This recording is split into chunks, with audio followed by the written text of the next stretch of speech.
आरा से आयरन देवी के नेवता बघवा हमके देले बा।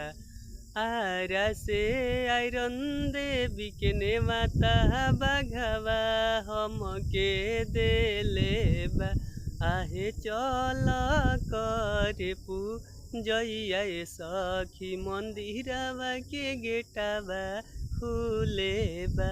आहे चल करे पूजैया सखी मंदिरवा के गेटवा खुले बा।